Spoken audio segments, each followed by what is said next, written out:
What's up, fight fans? This is Kurt DeVille with Counterpunch Boxing News, and man, I got a lot to cover. I'm gonna try to cover these particular topics, Shelly Finkel and Deontay Wilder, because I have to counterpunch two videos, and I'm gonna try to do that in one segment. Okay, I know you guys don't like the videos too long. Some people do, some people don't.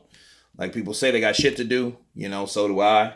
But I got a lot to cover, man, concerning the interviews by Shelly Finkel and the explanation on why he didn't take the $100 million offer, or should I say they? Because it's not all about Deontay. So let's stop saying that. Let me stop saying why Deontay didn't. It's them, okay? Deontay's not alone. So let me stop saying that. It's his team. He always refers to his team, my family. I love them. I'm loyal to them. I'm this, I'm that. Okay, well, it's about all of them, not just him. Okay, so I'm going to let you guys listen to a short video, and then one's really short, and then the other one's it's about 5-6 minutes. It's not long, but I got to counterpunch this shit because it's a lot of things I want to cover in there of what I heard and what came to mind when I heard it. Okay, so let me start with Deontay Wilder's. And this is a short one. So let me let you guys listen to it. Good luck on what they fight, June 1st, June 1. Good luck with everything. I wish y'all guys well, man. Bring excitement even more to the heavyweight division and make the best man win. I think it's a toss-up fight and make the best man win. I'll see whoever at the top. This was Deontay Wilder explaining his thoughts of the Anthony Joshua versus Jarrell Miller fight. And, he clearly said that, hey, it's a toss-up, may the best man win. I wish them luck. And to me, he was almost saying that as though he was kind of like as a release. Like, he was like relieved. You know what I'm saying? Like, oh, well, hey, good luck to them. You know what I mean? Like, he just done something that took a lot of weight off of him. I guess like turning down $120 million. It was almost like he exhaled at that time. You know what I mean? But anyway, since he's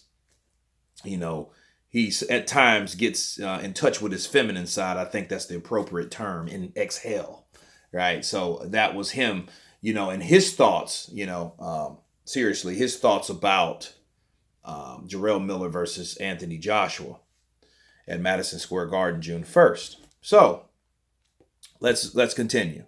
Champ. Can you tell the people why you turned down $100 million and the Dazn deal, and was Anthony Joshua a part of it? Just a little bit of insight. Let me answer the business part. Absolutely.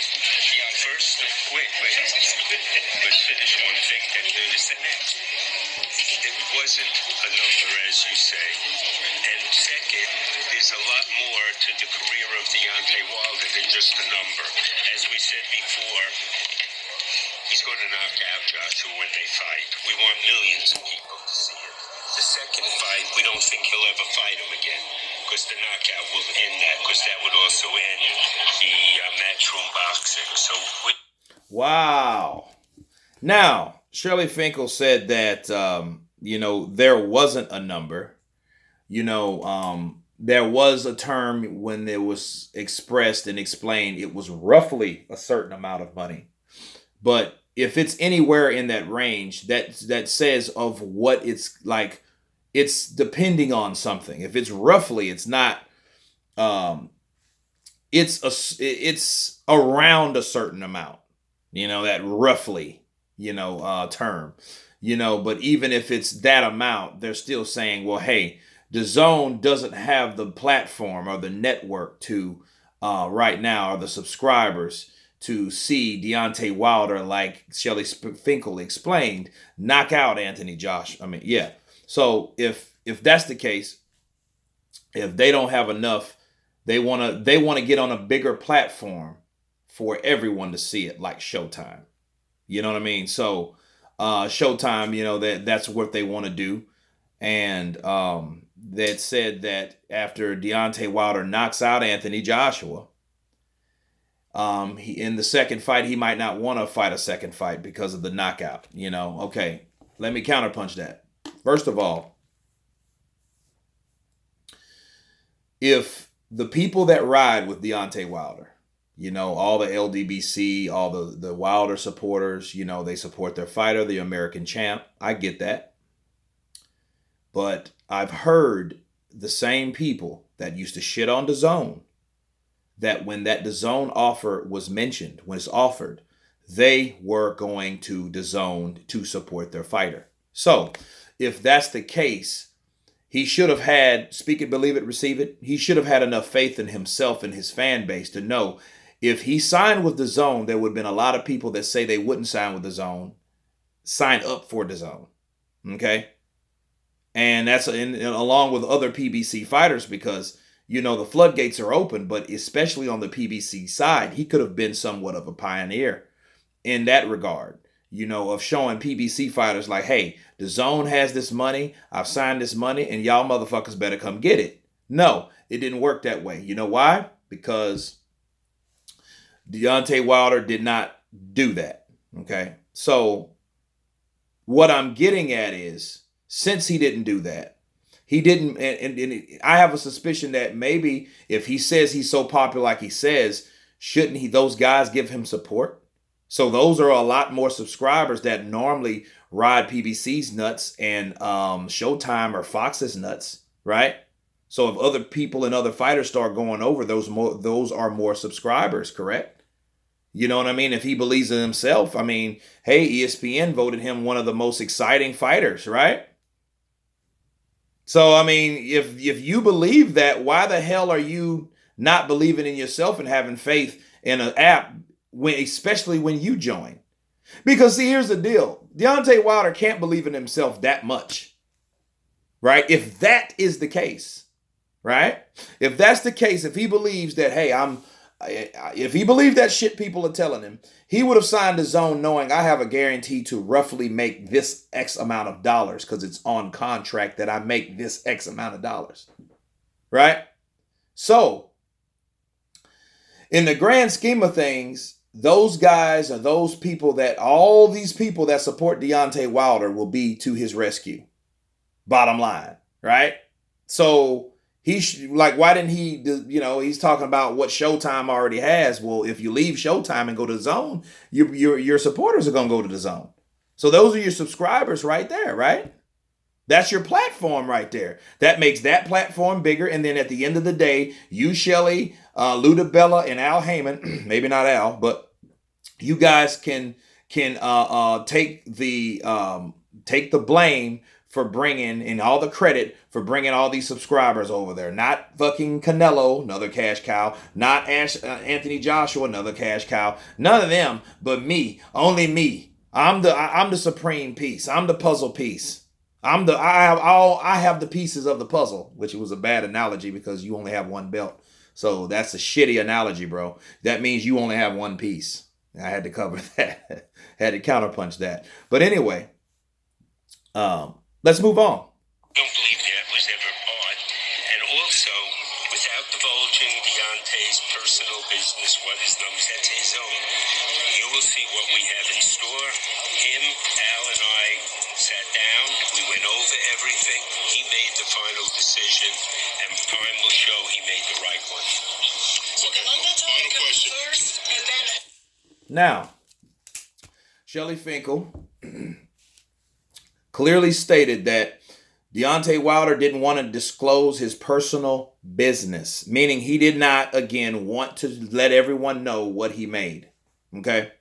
So, here's the thing.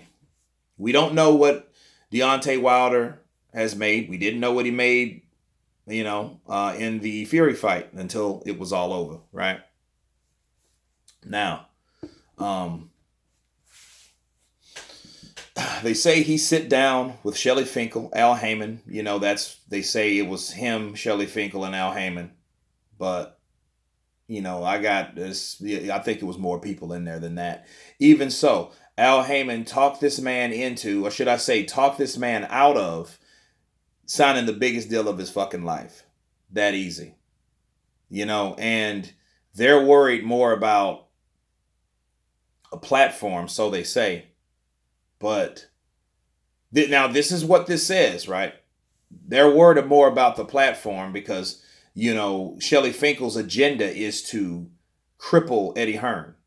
I mean, he can't stand Eddie Hearn. Neither does Deontay Wilder. So if this is a legitimate reason why, I guess you would cut your own fucking hand off to see someone else suffer, I guess. You know what I mean? But not really.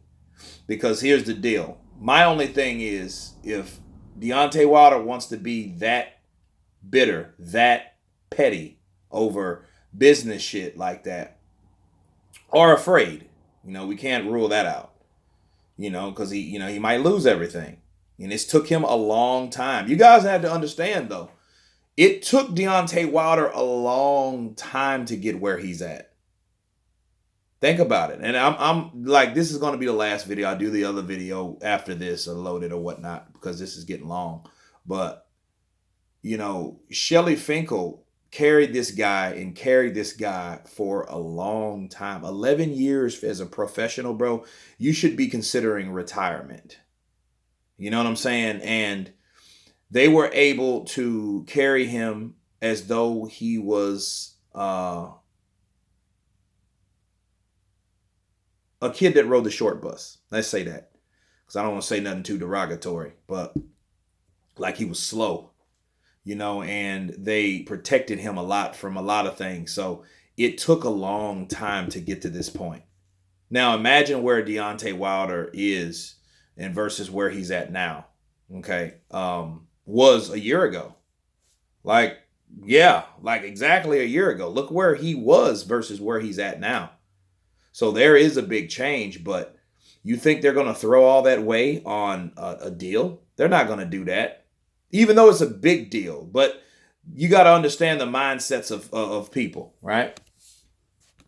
You have to understand the mindsets of someone that carefully carried you and placed you in certain situations for a very long time. They don't want to shit all on that, because then their reputation's on the line if something happens to Deontay Wilder. But little do they know, this is boxing. This is heavyweight boxing. Something can happen to Deontay Wilder each and every time he gets into the ring. So they don't want to risk something, but at the same time, like Andre Ward said, he's still taking high risk. So it's crazy, you know. I mean, it looks like to me that they do what a person that either pitied or worried or was concerned about a fighter would do to a fighter by keeping him out of the ring with other guys supposedly on that level. You know what I mean? Unless it's some kind of handicap. You're on coke for 2 years or mentally fucked up in the head, or you're greatly obese, something like that. Yeah, that'll give you such an edge. They'll take a fight like that. But someone that's been active, someone that's a champ, someone that's undefeated, someone that's, you know, that's regarded as one of the best pound for pound, or should I say one of the best heavyweights, surely one of the highest paid. No, they won't take that risk. And this shows it. But anyway, you guys tell me what you think about this particular video. I have other videos to come. But of course, tell me what you think. Leave your comments below. And you guys been counterpunched. Peace.